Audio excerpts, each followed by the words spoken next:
What evil lurks in the hearts of men?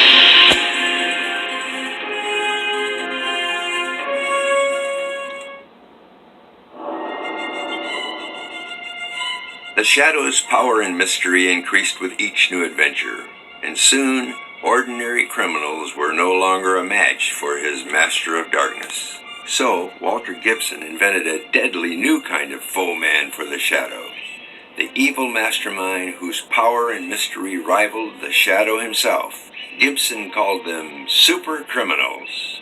Not satisfied with mere robbery or theft, super criminals are far more ambitious. They want to cause mass panic, topple governments, and create international chaos. A few of these super criminals are so brazen and so foolish that they actually dare to go gunning for the Shadow himself.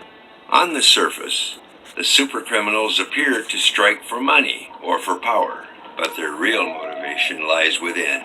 In their molten heart of hearts, money and power are not enough. Only one thing will satiate them. Only heaps of corpses will ease the burning. They must have death. Their schemes require vastness. Hills and mountains are hollowed out to receive their secret empires.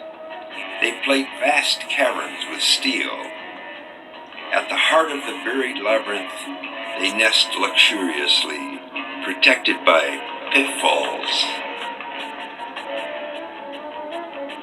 sliding walls, mobile floors, gas projectors,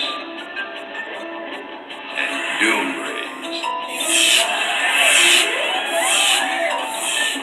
And there, amidst their stolen bounty, they scowl and scheme and snap forth commands to kill. Double Z features an aging maniac with toothless gums who loves death so much that the very thought of murder nearly drives him mad with glee. When I say kill, men die, he shouts, before launching into a spasm of convulsive mad laughter so fitful he can barely contain himself.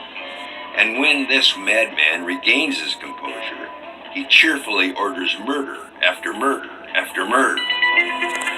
Thade, the Death Giver, sees life as a tragic drama in which he loves the role of villain. From behind the skull-encrusted door of his secret lair, his hideous face shining with an eerie green glow, Thade worships death with a fervor approaching necrophilia. Death is the inevitable lot of man. With death, I have shown mercy to those who found life a burden. With death, I have ridden the world of those whose lives were useless. With death, I have gained riches. With death, I shall amass more wealth. The crime master is a vile creature with a grayish face whose thin lips spread in an evil smile to reveal discolored teeth shaped like insidious fangs. The crime master plays a deadly chess-like game with the Shadow and his agents, but we know who was really making the moves for both the Shadow and the crime master: Walter Gibson. Strumpf, a spidery little man with bony fingers and dried lips, discovers the location of the Shadow's secret sanctum in Crime Insured. Strumpf assembles all of CrimeNet into an underworld army, then leads them in invading the sanctum, with the Shadow trapped inside. Some supercriminals are so thoroughly evil they require multiple defeats.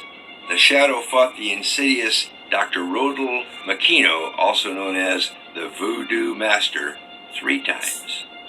Makino uses dark mystical spells, black magic, and hordes of heavily armed zombies to turn the Shadow himself into a zombie.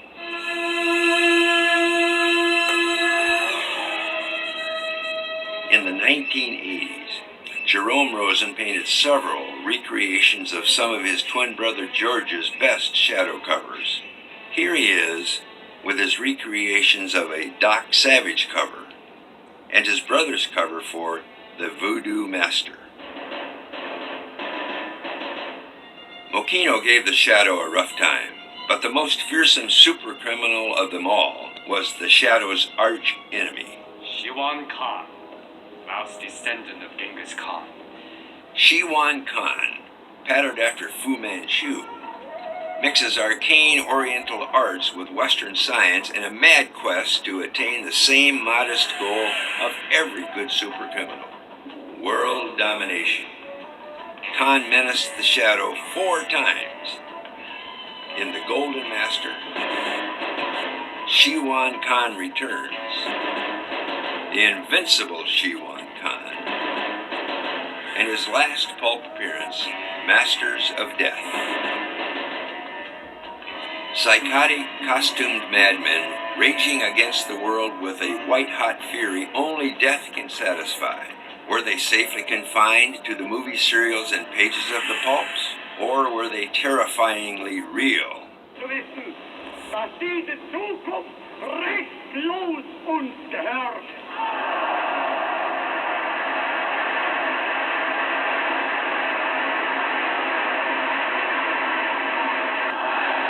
In the early days, the Shadow used only his bare fists and small, silenced pistols. But now, with a crime wave gripping the nation, mobsters openly flaunting their immunity from justice, and psychotic dictators beginning to see world domination as a viable real-life goal, the Shadow raises himself up to the full height of his power.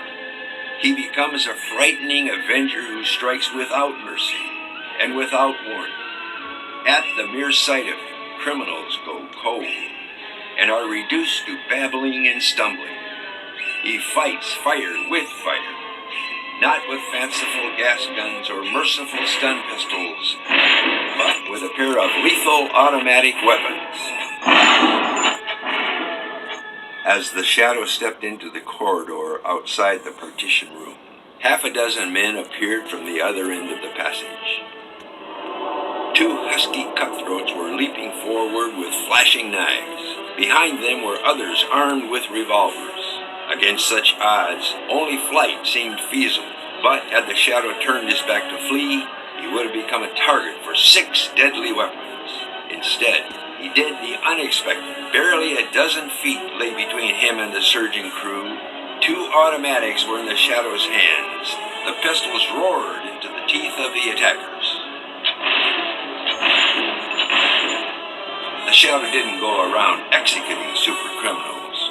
As a rule, he just crushed their mad schemes, cornered them like trapped rats, threatened them with all manner of punishment and scandal, then let things take their natural course. You'll be dead. Gone. Interesting, isn't it? Well, Miss Lane, I'm sorry. I can't wait any longer. I'll deal with Mr. Cranston separately. But you are going to die now. Don't touch that control panel, Dr. Forbes. Shadow. Tonight, Dr. Forbes, instead of destroying the 3 strategic points in this city, the machines that would have caused this damage have been destroyed. Shadow, I know where you are, and I'm going to shoot you. I'm afraid you didn't know where I was, Doctor. You can never harm the Shadow by shooting at his voice. His voice can come from anywhere. I have 1 shot left, Shadow. I saved it for myself. The Shadow also had a nasty habit of clinging to criminals like a shadow. Until... You'll never look upon me again, Clint. I've caught up with you at last. The Shadow took fiendish delight in issuing theatrical death threats. Cross him, and there's hell to pay.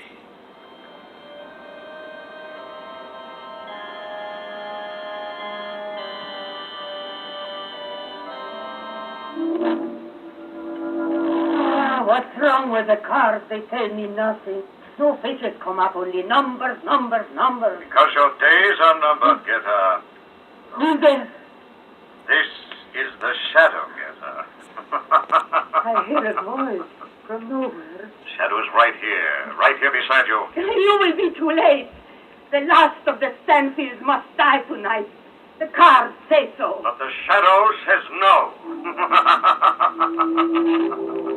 If you're a criminal, Meeting the shadow in person is never the beginning of a beautiful friendship. You're finished, Khan. As the shadow says in The Romanov Jewels, Self-defense is always justifiable. I am opposed to the infliction of death and injury when it is entirely unnecessary and can be avoided. but somehow, nearly every shadow adventure seems to end with death being entirely necessary.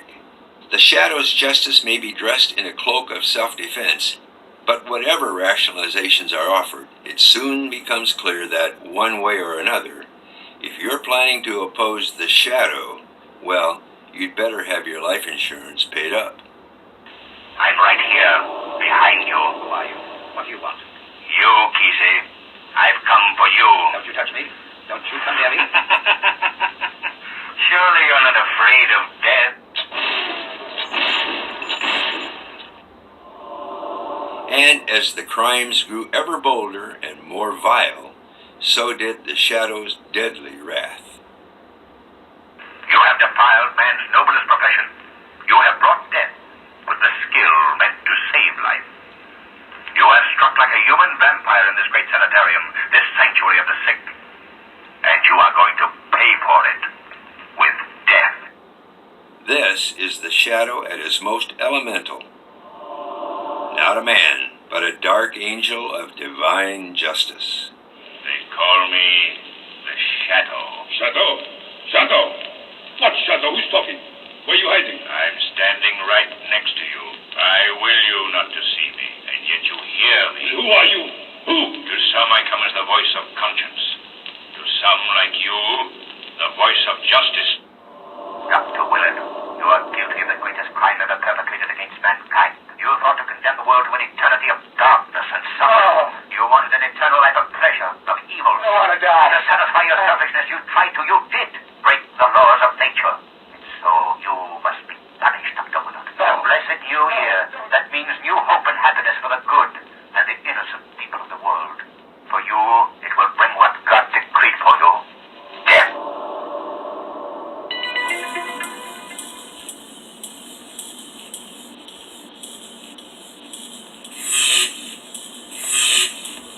Ehrlich tightened his hold upon the switch. A terrific flash enveloped the form of Professor Fulcroft Ehrlich. At the spot where the fiend had stood, a man remained no longer. Instead of a human form, a mass of smoldering bone and ashes were piled in a grotesque pyramid. These were all that remained of Professor Fulcroft Ehrlich, scientist and fiend of evil.